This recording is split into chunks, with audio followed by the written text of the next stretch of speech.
Hello दोस्तों, कैसे हैं आप सब लोग। आशा करती हूँ अच्छे होंगे। हमारी आज की कहानी का नाम है मुस्कान। अचानक किसी ने ज़ोर से दरवाज़ा खटखटाया। रिया की आंखें खुल ही नहीं रही थी। रात भर सो नहीं पाई थी, पर ससुराल में पहला दिन था। सर पर पल्लू किया और नज़रें झुकाकर दरवाज़ा खोला। सामने उसका देवर था। भाभी, 5 बज गए हैं, उठ जाइए। मम्मी और दादी भी उठ गई हैं। अपने देवर का इस तरह से आकर जगाना रिया को अजीब सा लगा। वैसे भी अभी से क्या काम था। रात को अलार्म लगा रही थी, पर निखिल ने मना कर दिया था। आप जल्दी से नहाकर नीचे आ जाओ, मैं जॉगिंग करने जा रहा हूँ। निखिल को बिस्तर पर सोते देखकर बोला, इनसे तो वजन कम ना होगा, और कुटिल मुस्कान लिए वहाँ से चला गया। रिया ने समय देखा और जल्दी ही साड़ी पहनकर पल्लू लेकर नीचे आ गई। आंगन में रखी खटिया पर गद्दा बिछा था। सासू माँ ने वहीं बैठा दिया।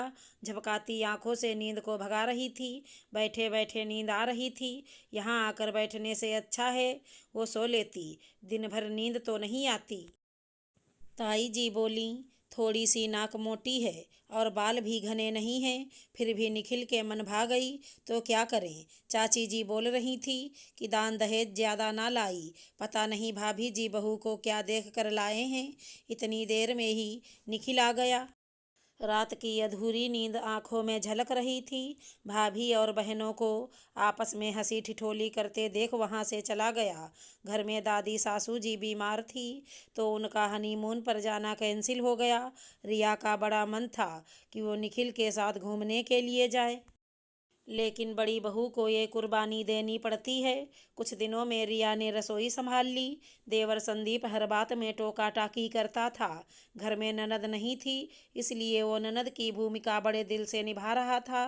रिया के खाने में गलतियां निकालता था। रिया जरा सा आराम कर लेती तो अपनी माँ के कान भर देता। कुछ दिनों बाद निखिल का जन्मदिन आ रहा था।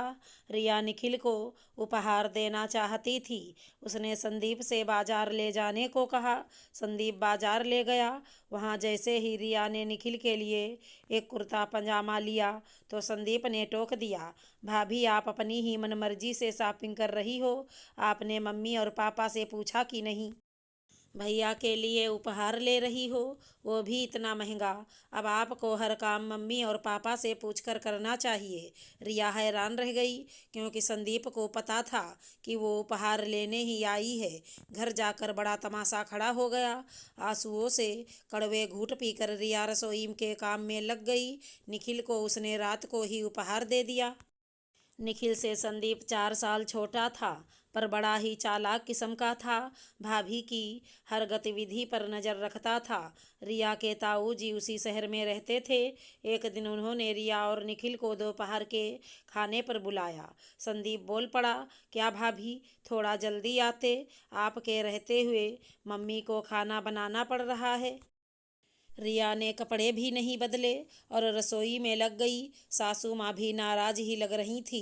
पता नहीं मायके गई हुई बहू से ये ससुराल वाले नाराज क्यों रहते हैं। बहू के जाते ही इनका चेहरा गुस्से से फूल जाता है। एक दिन रिया अपनी सहेली के घर गई थी। वहाँ उसने जींस पहनकर कुछ फ़ोटो खिंचवा ली। उसने भाभी से मोबाइल लेकर सारी फोटो अपनी मम्मी को दिखा दी। रिया को बहुत कुछ सुनना पड़ा। घर में तूफान आ गया। रिया संदीप की बातों से, तानों और हरकतों से परेशान हो चुकी थी, पर क्या करती। निखिल बहुत ही सीधा साधा था। दादाजी कभी कभी संदीप को डांट देते थे कि रिया तेरी भाभी है, पर सासू माँ कुछ ना कहती। और वैसे भी उनका लाडला था।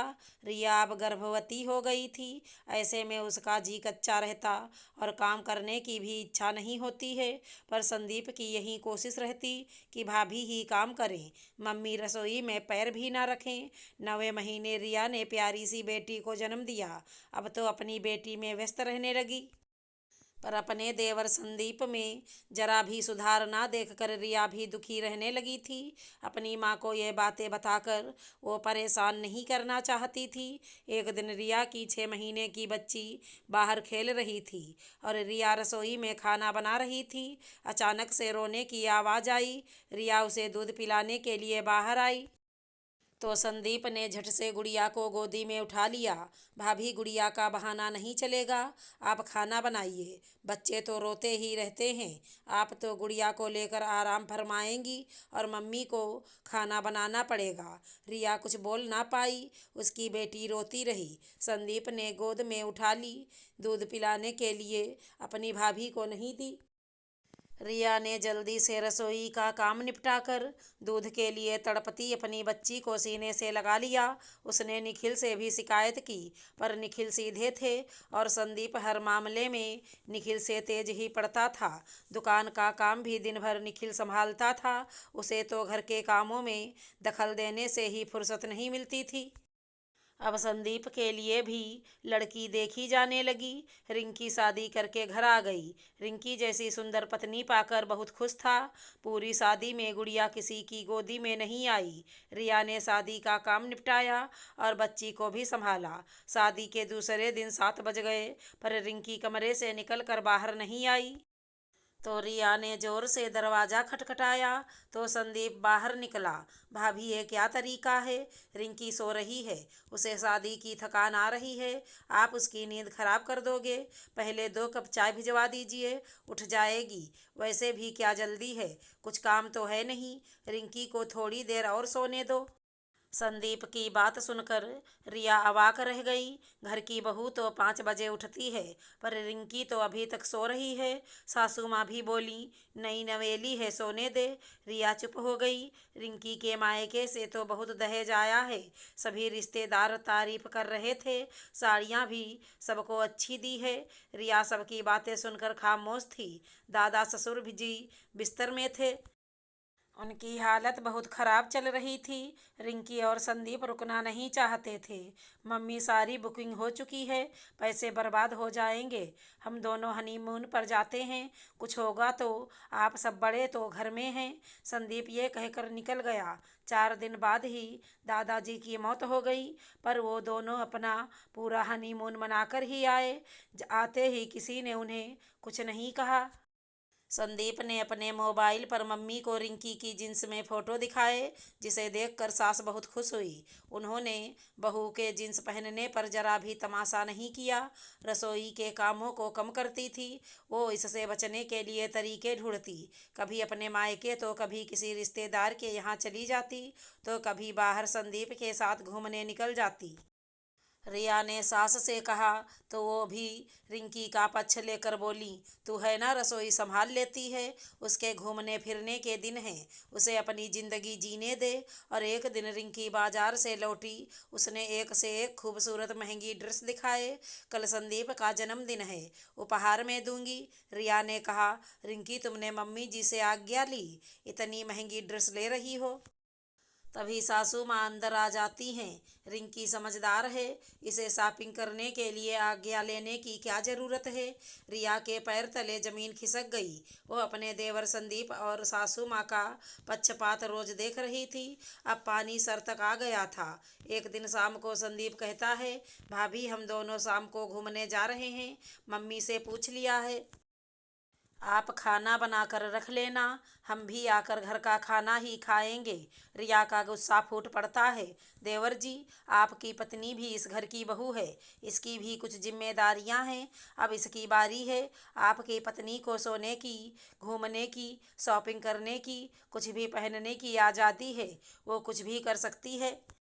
जिन चीज़ों के लिए आप मुझे टोका करते थे, बड़ा ज्ञान देते थे, बहू का ये फर्ज होता है, ये जिम्मेदारी होती है, तो वही ज्ञान अपनी पत्नी को क्यों नहीं देते हो? उसे भी बहू बनकर इस घर के प्रति अपने सभी फर्ज निभाने चाहिए।